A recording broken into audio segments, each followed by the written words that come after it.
Usa ka tingog, usa ka katawhan.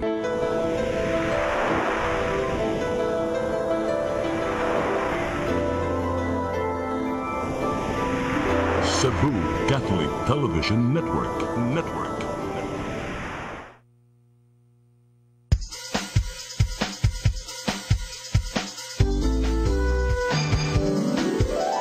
Hello Cebu, maayong buntag. Nagsunta ang kahayag nga nagsulit sa maluod, nadagan sa panghitabo. Hello Cebu, maayong buntag Pinoy.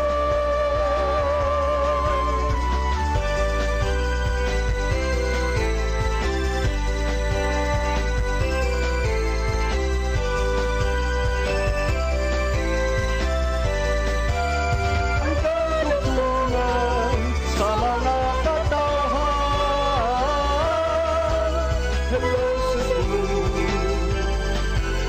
hello Cebu, maayong buntag Pinoy, maayong buntag Pinoy, maayong buntag Pinoy.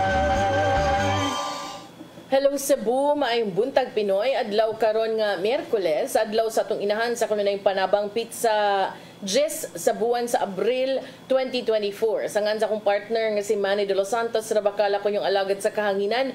Malu Inocando Tabar, ubanikos tong programang Hello Cebu, maayong buntag Pinoy. O niya, dili to mao ako, dili ko dental practitioner ha.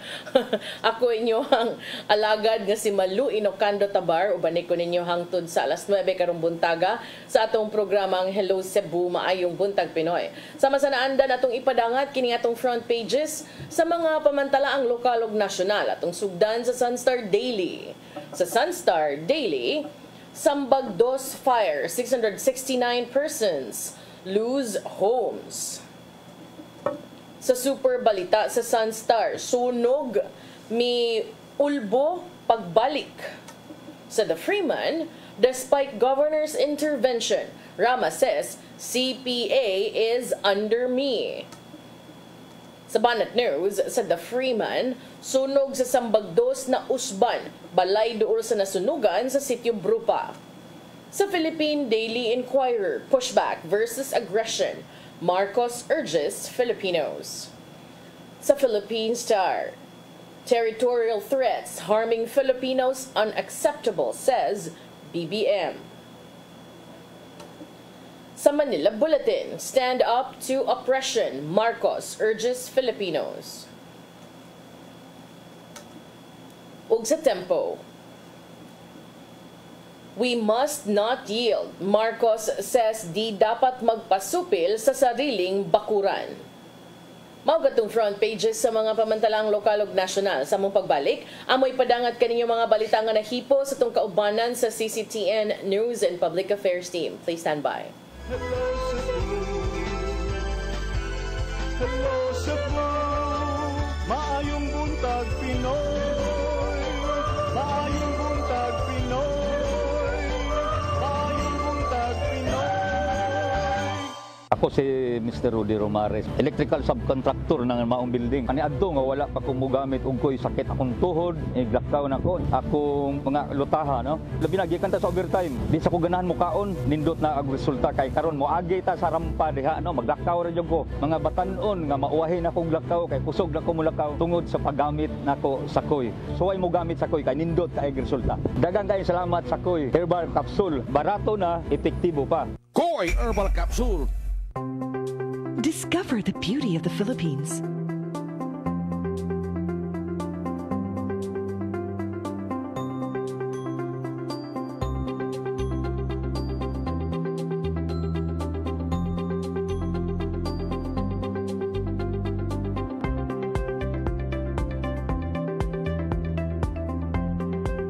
With Philippine Airlines, the country's flag carrier.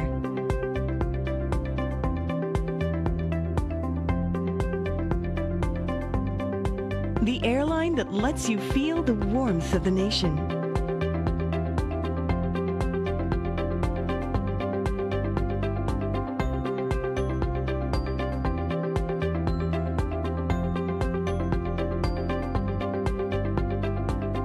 buhay.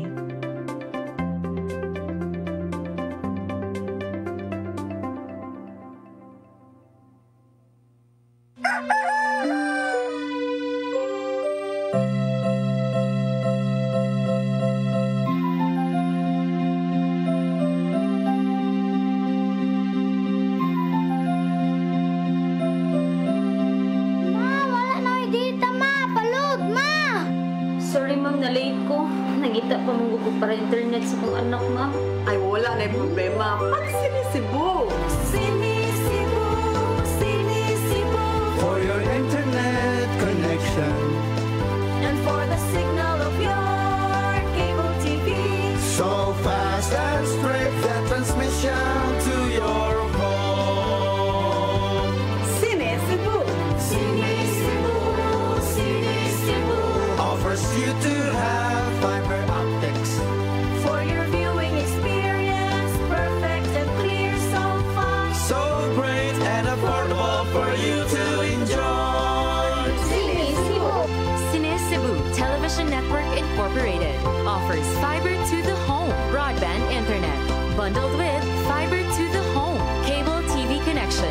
Sinisibu Television Network Incorporated with its operation in Metro Cebu and the whole province of Cebu soon. And affordable for you to enjoy. Sinisibu!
Balik sa Hello Cebu, may buntag Pinoy ug karon sa atong mga balita.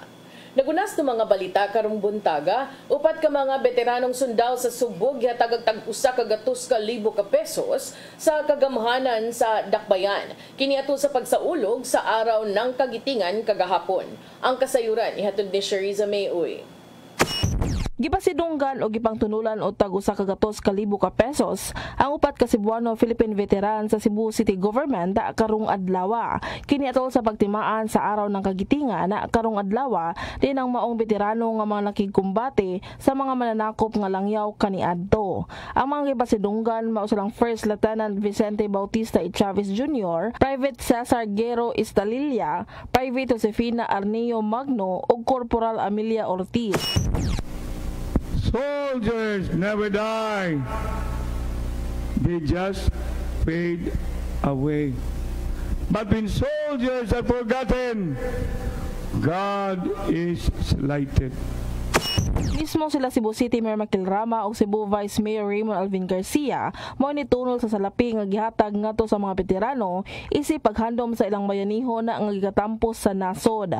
Gani atol sa paghatag og mensahe ni Vice Mayor Garcia, iyang gimugatan nga kinahanglan nga sundon sa mga batanon ang kaisog, pagmahal sa nasod ug pagkamapasigurbuhon isip Pilipino ug pagkamapasalamaton sa mga veterano nga misakripisyo sa ilang kinabuhi aron sa pagkabot sa kagawasan. We'll never forget the sacrifices our forefathers, especially our veterans, have made. May we continue to honor them. And also more importantly, may we continue to accord our uniformed men and women all the respect they are due. Samtang gipasabot ni Philippine Veteran President Central Visayas, Leonardo Fabiano, nga human sa pakigbatok nila gamit ang armas ngadto sa mga mananakop nga langyaw, apan karon ang gisagubang nga problema sa nasod mao ang kapobrehon sa kadaghanan. Hinungdan nga gitawag nga modern day heroes mao ang adunay kapasidad nga dedicated sa serbisyo ug ang kanunay nga pagproteher sa nasakupan. We need new heroes who will stand up against corruptions in politics and public life. We need new heroes who will stand up for justice and the protections of human rights, and who will champion the education and empowerment of all our people. Ato sa selebrasyon, naghalad og buwak ang tanan nga mga uniform personnel, veterans, local officials, partner stakeholders ug uban pa sa Veterans Monument sa Plaza Independencia. Sherry Zameuy, CCTN News. Sa laing bahin syudad sa Mandawi mo patuman og bagong traffic scheme sa intersection sa MC Briones Street ug sa United Nations Avenue. Kini agig tubag sa nasnating kahuot sa trapiko sa maong dapit. Ang kasayuran ihatod ni Mary Rosa Garino. Sa dili pa ipatuman ang bagong traffic scheme, kinahanglan unang i-relocate ang barrier og Center Island nga anaa sa MC Briones Street. Kiniaro na nga ma-adjust ang lane og madugangan pa og lain. Adunay duha ka lane ang matagbahin sa MC Briones Street. So what we will be doing again, number one, is to increase the number of lanes. There is going to Cebu City and Lapu-Lapu, and also improve the turning radius sa mga sakyanan. So we have to move back this kada usa na solusyon, i-move back na to ang mga stopping lines para makatuyok si bayo. Dili mo ni mga operasyon. So ato gihangyo ang DPN na we will relocate i-relocate siya somewhere aron paghatag atong turning radius sa dako. Kining mga red mo ni atong ipananghin nila na atong balinon. Sa ka AI-powered traffic light usabang i-install aron ma-detect ang volume sa trapiko ug matino ang igong oras nga kinahanglang ihatag. Karon, first phase sa traffic light nato, if we are to implement this, na kining whole bridge padong na ni sa north o sa Cebu City sa south. Kining whole bridge, kining underutilized bridge, mao naman ni gamito nato pa north. Yes. So mao ni the first phase, buhi kita duha ka lanes going straight, duha ka lanes going left. Unya, let's give time kada asa ni say daghang mga gidiri. Dungan ang right turning. Sa una always turn right anytime na siya. Pero karon sa next sa facing ato na siya marunong. Sugdan ang relocation ug ang simulation sunod buwan. Although we are hoping to also test run this simulation kanang inig kuan jud daghan pod sa mga sakyanan para makita ginato og feasible ba ni siya. So what we will be doing is a soft intervention. Si Edwin Humawas ang pangu sa Traffic Enforcement Agency of Mandawi kun team nagkanayon nga aduna na sila giandam nga traffic plan aron sa transition nga ipatuman. Si Hilary Tuy, ang Assistant Department Head sa team, nagkanayon nga ang pagbalhin sa Center Island ug barrier ang ipahigayon tungang gabi aron dili makabalda sa trapiko. Ang bagong traffic scheme ang gitinguha nga mapatuman aron mapaluagan ang trapiko sa lugar. Labi na nga natala nga dili mumino sa 5,000 nga mga sakyanan ang mag-agian sa matag lane. Mary Rose Sagarino, CCTN News. Grupo gikan sa managlahing sektor sa Katilingban gilusad na aron pakigbatukan ang charter change. Apil sa mga nakikhiusa sa maong panawagan maong mga opisyal sa simbahan. Ang kasayuran ihatod ni Gian Navarro. Ning araw ng kagitingan nag-abot ang mga sakop gikan sa managlaing sektor alang sa mahinungdanong forum sulod sa Basilica Minora de Santo Niño Pilgrim Center sa Dakbayan sa Sugbo. Yan ang panahuna, gilusad ang grupong Cebu Movement Against Tyranny and Charter Change nga naglangkob sa managlaing sektor gikan sa simbahan, academe, legal ug ubang civil society organization. Gipagi silang unity statement ang panawagan sa hugot ka pakigbatok sa charter change. Matod sa pamahayag nila nga apektado ang soberanya ug ang pagpalambo sa nasod kung tandugon man ang kasamtangang batakang balaod.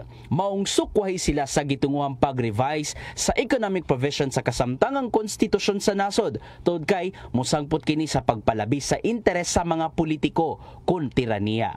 Matod sa usa sa mga conveners nga si Father Alan Jose Arce Buche nga ang 1987 Constitution mo'y labing nindot nga gimugnang batakang balaod, maong dili kini angayam bag-uhon. So ang panawagan nato din i-maintain nato ang 1987 Constitution. Kay tungod niya kung pamanlang ni siya wala pa ni siya pag 50 years, no? O ato ni siya i-uphold o i-promote ang mga pro-people provisions. Apil sa mga nakagiusa sa panawagan, mao ang ubang kaparian pinanguluhan ni Arsobispo Jose Palma kinsang daanang niduyog sa kaobispuhan batok sa charter change. Usa sa mga highlights sa launching mao ang forum diin nangunay sa pag-lecture si kanhi Chief Justice Hilario Davide Jr. Alang niya dili pa kini ang igong panahon aron bag-uhon ang konstitusyon tungod sa pagduda nga mas gipalabi ang interes sa mga politiko. That will be a long time. We should first understand what is this Constitution. Is there anything wrong with the Constitution? Tell me what is wrong with the Constitution. If you cannot tell me what is wrong with the Constitution, there is no chance at all that we should revise it. Dungan sa panawagan sa mong kahugpungan nga kinahanglang manginlabot ang katawhan batok sa pagpalabi sa tiraniya sa Katilingban. Gian Navarro, CCTN News. Sa laing-bahin langyaw nga tinun-an gipadakop sa tag-iya si boarding house suman mag-wild tungod sa tumang kahubog. Ang tinun-an nga Papua New Guinean nangayog pasaylo sa iyang nahimo. Ang kasayuran ihatod ni Arnold Bustamante. Papua New Guinean nga tinunan sa kursong Hospitality Management sa usa ka dakong universidad sa downtown area sa Dakmasugbo ang gipadakop tungod sa tumang kahubog ug nag-wild sulod sa aga boarding house sa Dan Bonifacio, Barangay Dayas. Ang gibanog karon sa Parian Police Station gilangan si Michael Omene, 22 anyos, nga nag-abang sa lawak sa 165 Bonifacio Street sa Barangay Dayas. Sa investigasyon sa kapulisan na sayran nga nag-inom ang maong tinunan nga Papua New Guinean uban sa iyaga mga higala pasado alauna gahapon sa hapon. Pag-abot sa alas 10 sa gabi, labihan na kining kahubog ug dili na kini mapugnan bisan unsaon nila sa pagbadlong. Gipangguba nini ang gamit sa aga kwarto ug giapil pa nini ang kasikbit nga nawak sa boarding house nga mahinungdan nga nanawag nagpulis ang tag-iya sa mong panimay. Dakong kadaot ang namugna ni Michael Omene. Di na mga kabinet sa matag kwarto pulos niya gipangguba. Gingong dili lang kini ang unang higayon nga naalarma sa Parian Police Station ang mao langyaw nga tinun-an. Nadagpanausab ni adto nga Agosto 2023 human manglabdi kinig cellphone sa dihaga nagduwa og Mobile Legend ang tag-iya nini. Napulo pa ng kabuan nga nasa Sugbo ang Papua New Guinean alang sa pagtungha sa kolehiyo. Matod sa mga pulis sa Parian Police Station nga buutan na maong langyaw kung dili mahubog apan kung makainom na kanunay na kining nga mag-wild. Arnold Bustamante, CCTN News. Sa atong katapusang balita, kapulisan sa Lapu-Lapu nakakuwag dugang ebidensya sud sa sakyanan sa 36 anyos nga giingong milayat sa condominium sa Barangay Marigondon. Apan hangtod nga di mo gawas ang autopsy report, dili pa sila makasulti kung nagpakamatay gayud ang maong babay. Ang kasayuran ihatod ni Crystal Joy Felerca. Nakakuha og dugang nga ebidensya ang kapulisan sa Lapu-Lapu sa sakyanan sa 36 anyos nga babaeng giingong milayat sa Building 201 sa Saikyong Village sa Barangay Marigondon, Dakbayan sa Lapu-Lapu ni adtong Abril 5. Nagpadayon pa ang investigasyon kung may foul play ba ang maong panghitabo. Wala makakuha og CCTV footage ang kapulisan sa sulod sa maong building, apan sa nakita sa CCTV sa parking area nag-inusararang ni sulod ang maong babay. Apan matod ni Police Lieutenant Colonel Christian Torres, ang spokesperson sa LCPO, nga sa higayon nga padayon nga investigasyon gawa sa suicide note nga nakuha sa sakyanan, nasayran usab nga sa wala pa mahitabo ang maong insidente, nipalit kini og pain reliever nga 50 ka buok. Palit siya og 50 ka Advil, meaning mga pain reliever. 50 ka pain reliever, iyang ipalit tulo na nabilin. Ang the rest ana 47 ka buok wala na, possible iyang i-intake to. Dugang paniini nakitan usab sa sakyanan ang basiyo sa vodka nga posible niyang giinom ug mga kutsilyo ug gunting nga iyang gipalit sa wa pa ang adlaw nga siya gituuhang nilayat. Gipaabot pa sa kapulisan ang resulta sa autopsy report aron makita kung unsay mga toxic nga iyang nainom ug kung may samad ba siya sa wala pa ang maong insidente. Medyo natay gamay nga naka-investigation considering na dugo sa 15th floor. Possible bago siya nilayat, nag-bleeding na siya. Mana atong ipaabot ang autopsy report toro investigation toro sa autopsy report dito nato makita sud sa iyang lawas intoxicology ba siya unsay yang mga toxic nga nainom or unsay yang gipang-inom at the same time na ba siya samad prior siya nilayat.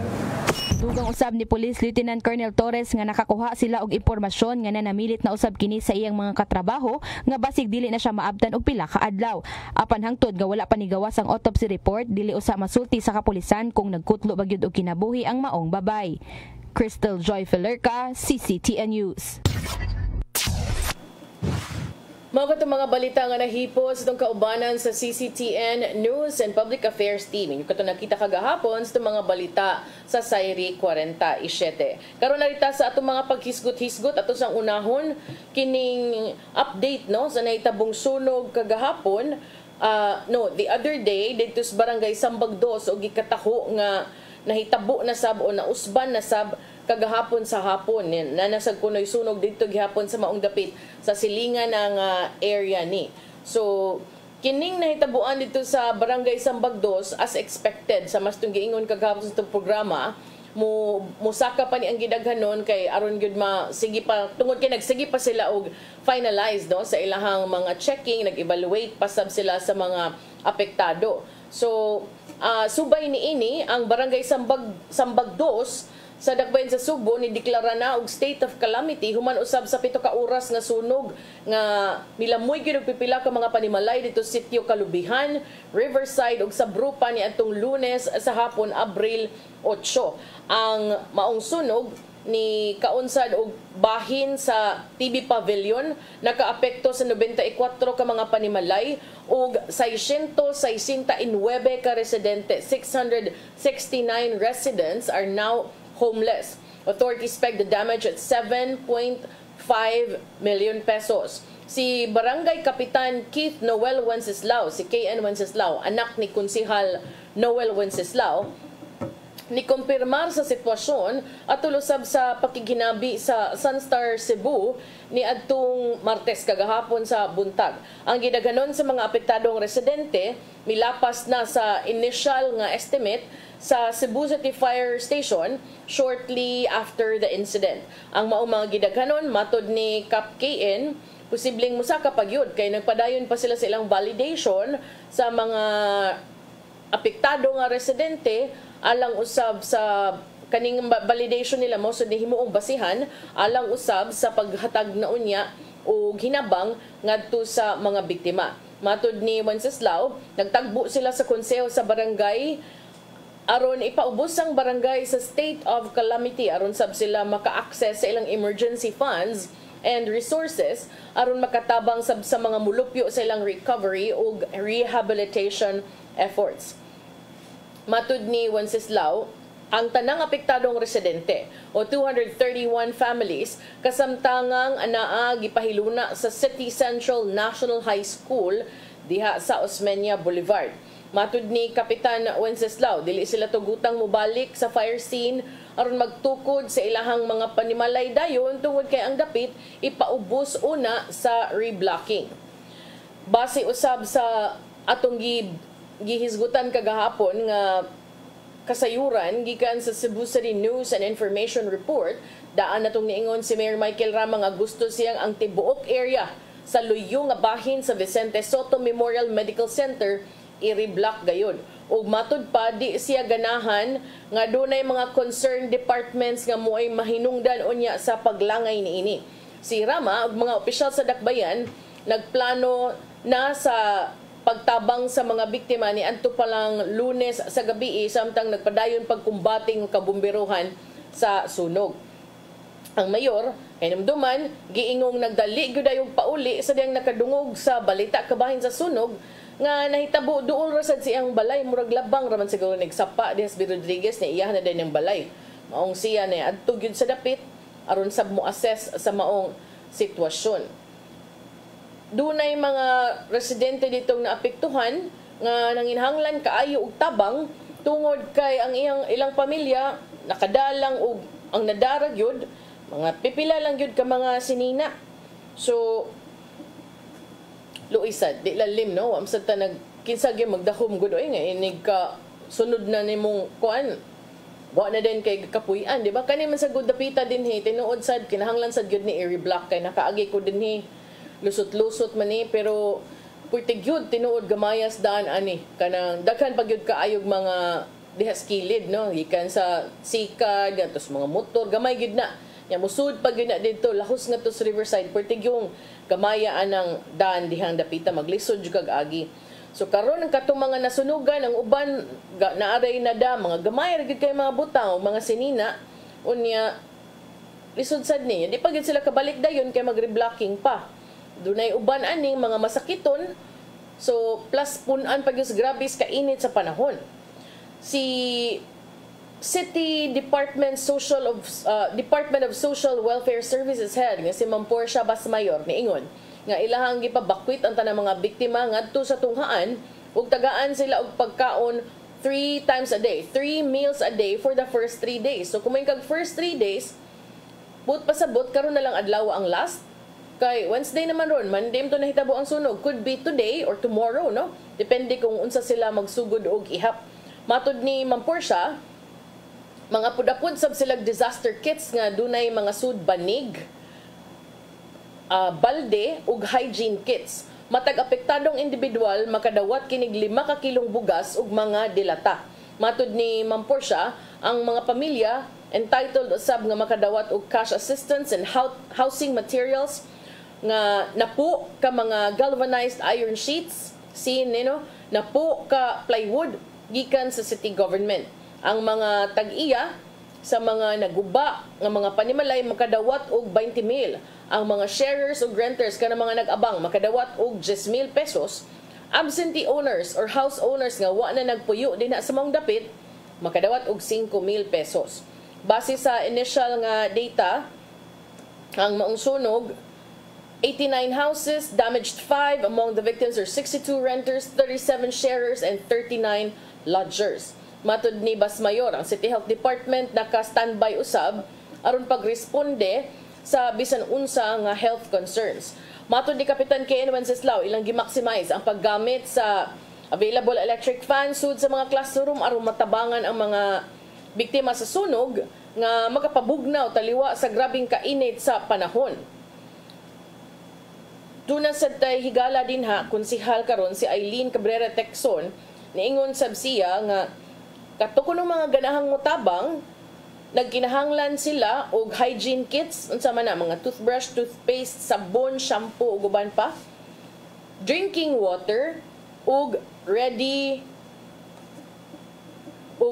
to eat food. So kung doon na mo'y extra din ha, doon na mo'y ganahan nga, doon na mo'y ikatabang, doon na mo'y gusto nga makatabang-tabang, di man kinahanglan nga apuran tanan o ganahan mo, turn over ni ninyo at tubaron Konsel Eileen or at tubaron sa barangay, bisag ka ng mga bottled water, makahatag mo ka ng mga ready to eat food, mga dilata, makatabang-tabang na kaayo na nila. Dili kinahanglan nga dinaghan yun, bahala ginagmay kay kining atong ginagmay kung ato ning tipunon managhan naman sad ni.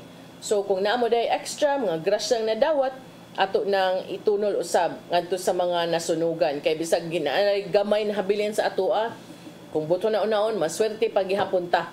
Kay doon na tay gamay. Kaysa ani niya o nga abo na lang yung nakuha gikan sa ihang panimalay. Okay, so if you have extra, please, mas labing maayo nga makahatag sa taginagmay nga tabang ngadtos mga nasunugan. Balik ta human sa pipila ka pahinumdom. Please stand by. Hello Cebu, maayong buntag Pinoy, maayong buntag Pinoy, maayong buntag Pinoy. Ako si Jocelyn Boris, sa dihang naka-take na ko sa koy, narang-arang na kong paminaw o niubos na jud ang akong BP. Salamat sa Koy Herbal Capsule. Koy Herbal Capsule. Discover the beauty of the Philippines.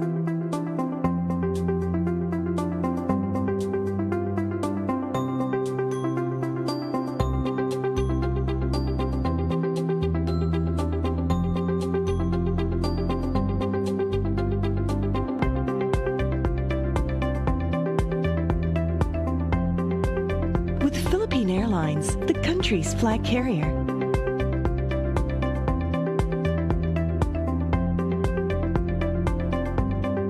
The airline that lets you feel the warmth of the nation.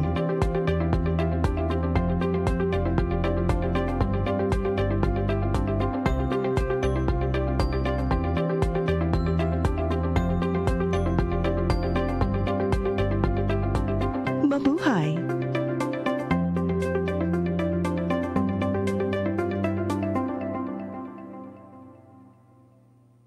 Ako si Ludia Caranti Rivera, daghan ko gibati sa kong lawas. Sukad ako nag-inom aning koy, gaan akong lawas, daghan kay salamat sa koy. Nakaayo sa mong balantian. Barato na, epektibo pa. Koy Herbal Capsule.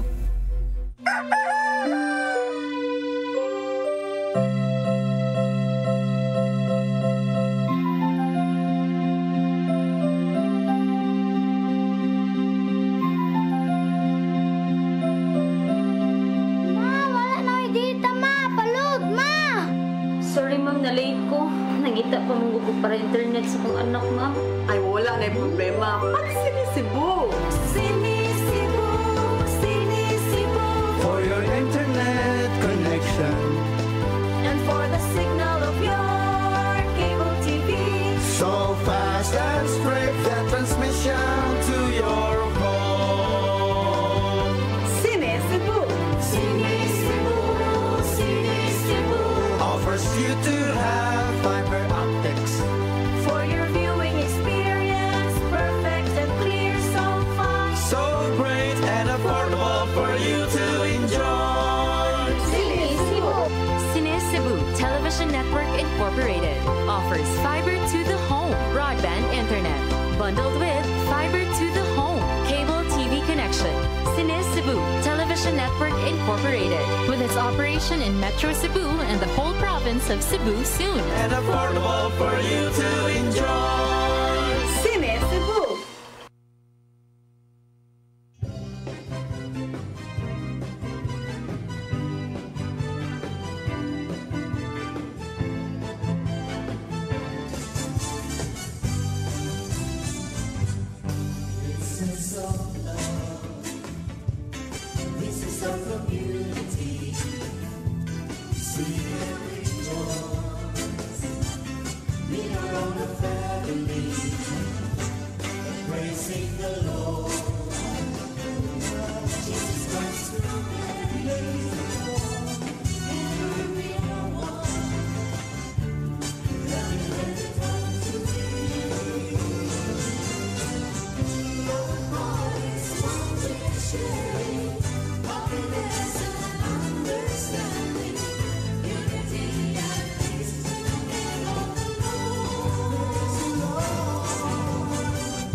Balik sa Hello Cebu, mayong buntag Pinoy. O karon padayon ta sa atong paghiskot-hiskot ato ning unahon ng tubag ni Mayor Michael Rama sa pagdapig ni Governor Gwen Garcia ngadto sa Cebu Ports Authority kabahin sa baaning nagpadayo nilang panagbangi kabahin sa kompanya maritima ug ang mga property sa CPA nga matud pa sa Cebu City Government way permit o kinahanglang hunungon.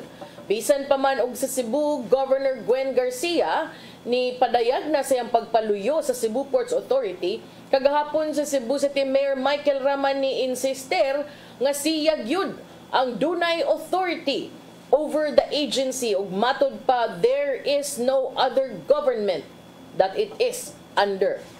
So dili gyud dili ni under national government, under gyud ning Mayor Michael Rama.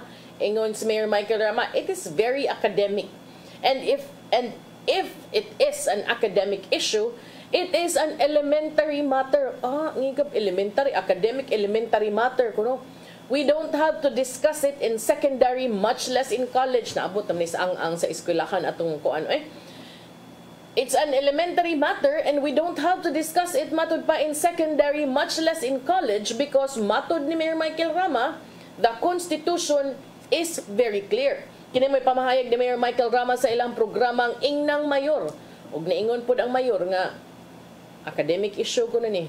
Di kuno ni madabi bisan pa kunog secondary college kay klaro tataw kuno kaayo ang batakang balaod. Ang gipasabot ni Mayor Michael Rama mga argumento nga naa sa Republic Act 7621 nga naglatid nga ang Cebu Ports Authority is an autonomous regional port body and under the National Building Code or Presidential Decree 1096, which states that a building official's legal authority is only under its territorial jurisdiction. Matod ni Mayor Michael Rama, it wasn't written in the book of his grandfather, wa kuno ni gisuwat sa libro siyang lolo, the late Vicente Rama, that the Aduana Wharf or the pier is under the jurisdiction of another local government unit. On the argument written under RA 7621 that the CPA has its own autonomy, Rama also said that the justification is unconstitutional and illegal. Ningon siya, it is also immoral for anyone to claim. Maunang moingon din ko nga, di na siya pwede nga basta-basta ing-ana lang ang utok nato. Kay naaday sila ilaing gobyerno dira. Ugnay mga public safety issues kaya day nila. Naada sila capacity to address. Kini mo yung gidugang sa mayor. Mato ni Mayor Michael Rama, there is no coastal area that is not being handled by a certain city government. Ingon siya, it cannot be. It goes with logic and very essence of autonomy. And most of all, atong syudad is a very highly urbanized area. Kabahin sa pamahayag ni Governor Garcia nga kinahanglan na siyang mo intervene tungod kay ang CPA is not within the jurisdiction of the LG of Cebu City, si Rama wa ni comment, refused to comment. Og niingon nga ang argumento walay pundasyon. Lago imong argumento wa kunoy pundasyon, no foundation. The argument kuno has no foundation. Kanamduman sa usa ka press conference ni atong Lunes, si Governor Garcia niingon nga ang desisyon sa Cebu City Government nga mamugos og sud, namugos sa pagsud sa tugkaran sa CPA ni atong Abril 1, dili gyud unta kuno ni itolerate. Apan matod ni Rama, dili siya makalalis aning mga butanga tungod kay matod pa duna sila'y airtight foundation that he is anchoring upon. Iyang gipasalig nga ang nahitabo dili makaapekto sa ekonomiya sa syudad. Niingon siya, why will it be when the city of Cebu, we are talking about a highly urbanized city, we have everything in us. Sure good ni Mayor, we have everything in us. Sure good din no, kaya niingon ba siya, lines kayo mamahayag siya, di siya sure. As to the resumption of the construction by the CPA despite it having been issued with a stoppage order, matod ni Rama, ang ngayang atangan sa ahensya ang sunod nilang lakang. Ningon si Mayor Michael Rama, ang yuta, di nato na ang kunon. Nganong mangangkon man ta diha, labi na ang tubig. Di nato ang kunon. Maggobernador, di ta mangangkon. We will fight in behalf of the people of the Philippines, including Cebu City. Matod ni Mayor Michael Rama. Sige, amo nang atangan, ato gining atangan kay murag everyday na gyud development. Kay for sure pang tan-on sa tug unsay kasulti nimo nga imong argumento go wa kunoy pundasyon. Yung Mayor Michael Rama, airtight ko nang yang basihanan. Dili ko nang mangangkon bisag kinsa way nangangkon si yuta. Sige, ito nang tanawon kung kuan gyud kanang battle of kuan na ni. Battle of the legal minds na ni. Ato ning atangan unsay mahitabo, unsa joy ending ug unsa sa ilang next move. Kay niingon man si Mayor Michael Rama, they should anticipate our next move. So kung kanian to giguba ang padlock, giguba ang gate, unya gi alihan nga to railings, unsa na sad kailang sunod nga kuan lakang ani ron. Sige, ato nang atangan ug unsa say mga developments ani ka inilog ba ani unsa mong naa din ha ay nagtigi na magyud ni tanan. Sige, ato ning atangan kay murag kuan gyud ni, murag battle of the legal minds gyud ni. Nindot sa di makat-on sa tas mga basihanan, sa mga mangangkon, sa mga nidipinsa, guban pa, ato nang atangan din hang dapita.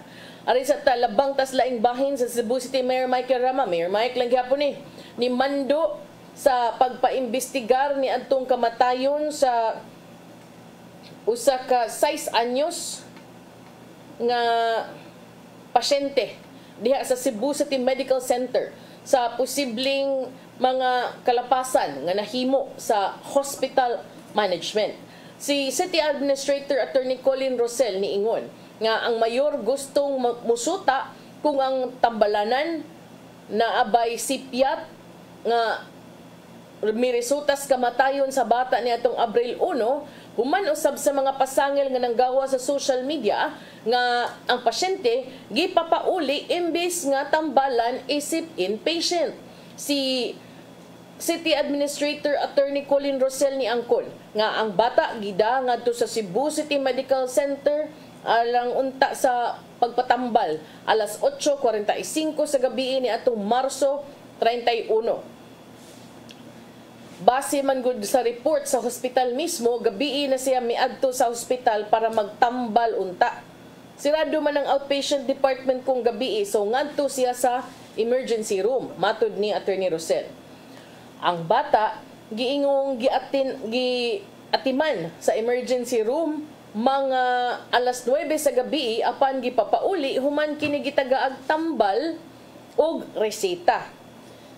Si Attorney Rosel miingon, in other words, buhi anang pag-adto anang gabi. Lain sa kig mo adto attorney wa na naginhawa. Ni adto go ospital buhi pag yun. Buhi kuno pag-adto anang gabi. Giresetahan buhi, gitambalan buhi. Uy, intaw na attorney, uy lain sa kay resetahan og tambalan nga wa na gaginhawa lagi. Pero lagi, ay ka may abogado, di lang sad ko magbuot no kay di ba ako abogado. Basta kay ingon si Attorney Rosel, buhi pag-adto anang gabi, giresetahang buhi, gitambalan buhi pagkatapos ni pauli. Pagpauli, mga alas 11 na lang sa buntag na balik sa CCMC, gitabang pero patay na. Mauna siya ang istorya. Matod ni Attorney Rosel nga, whether the child was already feeling better when discharged from the emergency room is something the mayor wants to find out in the investigation. Base sa report, ang bata gidali na sagda nga tos tambalanan mga alas 11 sa buntag ni atong Abril 1 apan gideklara dead on arrival. Matod ni Attorney Rosel nga kinahanglan nilang sutaon ang practices inside the CCMC. Si Attorney Rosel miingon nga ang protocols do not allow doctors or any ER personnel to discharge a patient if the condition is not good. Dili gyud ka mo advise ana nga mulakaw kay niglakaw nimo ana nya naa niya mahitabo pero kini siya naabot pa magud siya buntag. Alas 8 gud pila pa na ka oras paingong alas 11 siguro ilang gitan-aw giatake outside sa hospital or sa kung diin siya. Matod ni Attorney Rosel, ilasang susihon ang kondisyon sa bata sa dihang gidani sa tambalanan ug miduga nga kung kini critical kinahanglan gyud unta to siya nga i-advise nga magpabilin. Apan gihimakak ni Rosel ang mga aligasyon nga ang CCMC pakyas sa pag-atiman sa panginahanglan sa pasyente. In fact, he claimed to have records of a laboratory procedure performed on the night the child was treated at the emergency room. Nevertheless, Rosell said an investigation will ferret out the truth. Iyang gipasalig nga ang city government dili mo konsente o doon na manggay mapamatud-an nga irregularity, kung doon na manggay sipyat. Kung nailapses din ha, ato gyud i-correct, matud ni Attorney Rosell. Ang mayor, nangayon na og dispensa nga tos pamilya sa bata, o giya na sa ang gimanduan ang hintungdang mga departamento sa City Hall nga muhatag og hinabang ngadto sa pamilya. Ningon ang mayor ay assume full responsibility because the buck stops at my office with respect to that little child who died on an allegation about CCMC. Rama said he personally met with the girl's parents and plans to visit the child's wake. Iya sa ang gihangyo ang City Hospitalization Assistance and Medicines Program KUNSYAM and the Department of Social Welfare and Services kung DSWS to facilitate the release of the immediate assistance. Sige, ito ning susihon kay isudsad ni makakuan sad ni makadaot sad ni sa imahe no sa CCMC kay daghan sad biyag magpatambal diha labi pa atong mga kabus nga mga kaigsuonan. Nindot ni paminawon mayor nga atag mo hinabang, patabangan gyud sa CHAM, patabangan gyud sa DSWS. Pero I think sa pagkakaroon mayor, mas nindot gyud nga masuta kung unsa gyud ang nahitabo o kung doon na bagyoy sipyat nga nahimo ang CCMC because mag-unsa man ang hinabang, kwarta, assistance ug uban pa din ha kay kung wa na say kinabuhi imong anak. I'm sure ikaw mayor, you're a parent, you know that. We can never imagine the depth of the grief, no?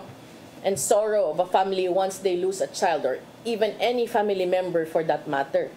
So kana lang although no to be fair no ang CCMC di misad siguro ta makaingon oy nga kanang nituyo man siguro mo tuyo og buhat og ingon ana pero angayan gyud ning tutukan angayan gyud ning sutaon para malikayan ang susamang mga panghitabo sa sunod ug magmatkon sad og labing importante malikayan nga mahitabo pag-usab and at the same time manubag ang gikinahanglang manubag.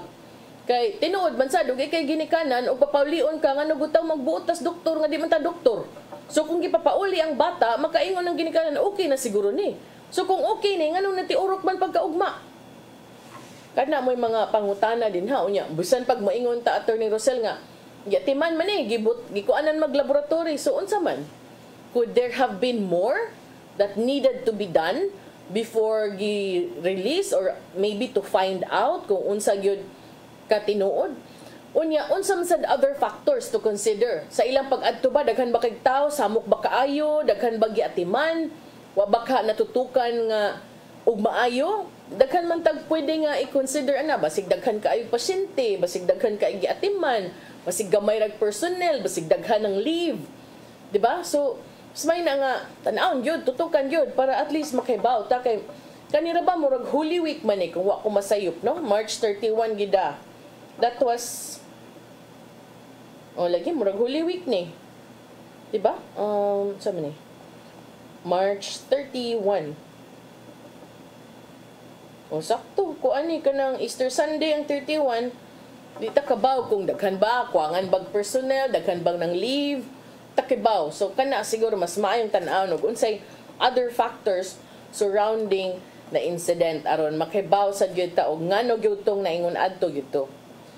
Okay, sa laing bahin arita sa atong katapusang hisgutan si Governor Gwen Garcia wala una may deklara og state of calamity sa lalawigan sa Sugbo aron agig pagtubag unta to sa epekto sa grabe nga kainit kining high heat index.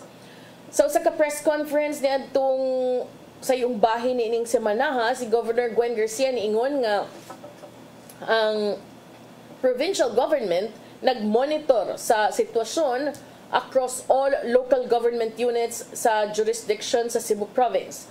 Lakip sa pagmonitor, mao ang pagtuon sa crop yield and water supply sa mga ani ug ang supply sa tubig. Si Governor Gwen Garcia may pasalig sa mga mag-uumag mananagat nga sila insured ubos sa Philippine Crop Insurance Corporation.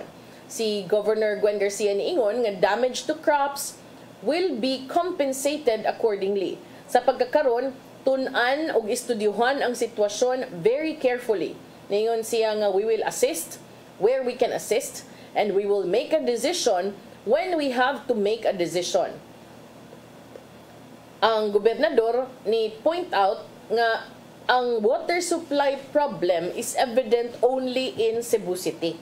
Siya miklaro nga ang probinsya dunay joint venture deal with a Manila-based water firm to extract water from the Luyang River in the northern town of Carmen, which is supplied to the Metropolitan Cebu Water District.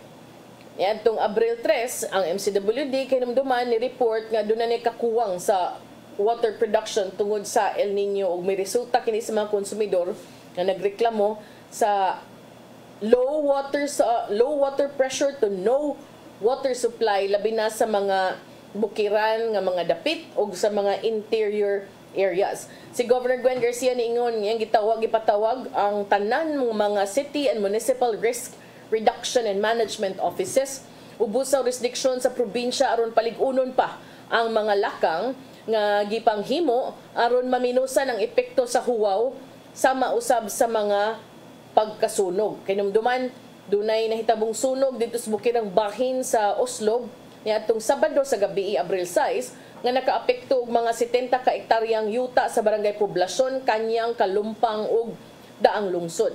Matud ni Governor Garcia to see to it that everyone is reminded of the risk of materials nga dali masunog nga normally dili unta. This is precisely because of abnormally high temperature.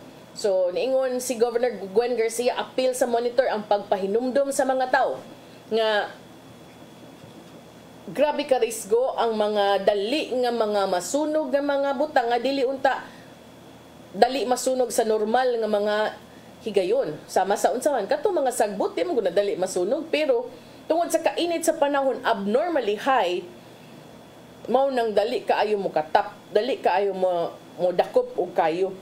So bisan pag doon na yung mga nasinating unsa to the past few days or the other day medyo taligsik na pero di paghapon na kaigo. So again pahinumdom gyud sa tong pahinumdom nga gihatag kagahapon nga magmatngon ta dili sa ta magdaob-daob rong panahona dili sa magdaob gyud og unya og manigarilyo gani mo di gyud kay ninyo malikayan ayaw patakaglabay siguraduha nga paong na before ninyo i-dispose basa og tubig para sigurado or mas maya niya lang panigarilyo nga mangita am gyud tag labads o sakit lawas para lang gyud masiguro nga dili na maadto sa mga dapit nga dali mo dakop og kayo ug dali sa mukatap ang kayo taliwa ning grabe nato nga nasinati nga kainit sa panahon.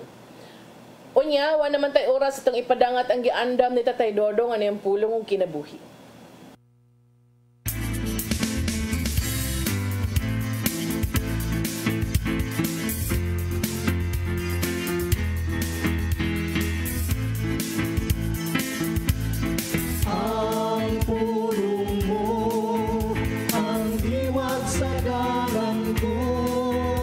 Pamati kamo, ako nagpadala kaninyo nga sama sa mga karnero ngadto sa panahon sa mga lubong.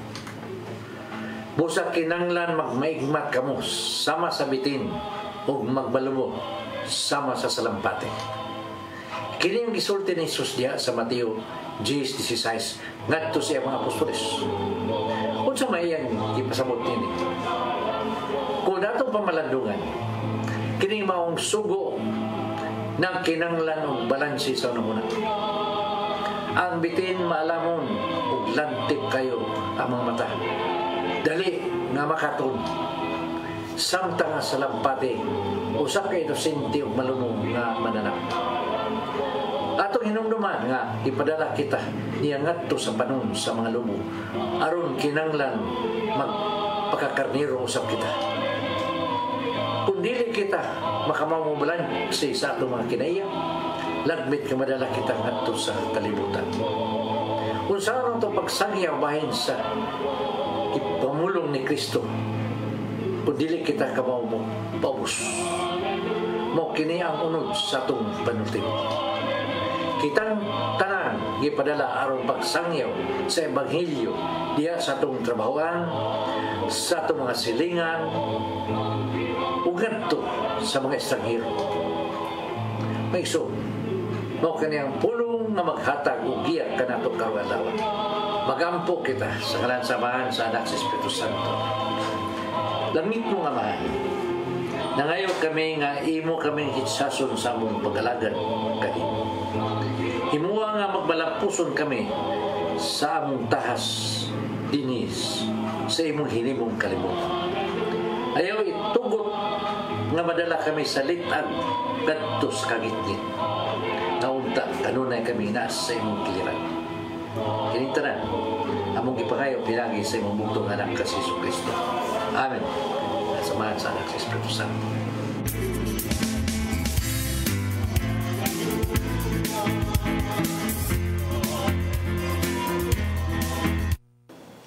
Pulong kinabuhi ni Tatay Dodong Limshua mo nagtapos sa itong tulumanon. Dagang salamat sa COIG sa Philippine Airlines. Thank you very much, Archbishop Jose Palma. Nanaydayan ng Tatay Dodong Limshua, thank you. Sir Dennis Tabar, salamat. At mga kaubanan sa TOC, Sir Robert, Miss Inday, Sir Matmat, Sir Andrew, Miss Joanne. Sa newsroom, Sir Michael, Sir Del, Sir Raymond, Sir Bruce, ug diri sa studio si Ferdy. Sa ngan sa akong partner nga si Manny de los Santos sa Rabacal, ako yung alagad sa kahanginan Malu Inocando Tabar. Salamat sa inyong papakig-uban sa Hello Cebu, maayong buntag Pinoy. God bless us all.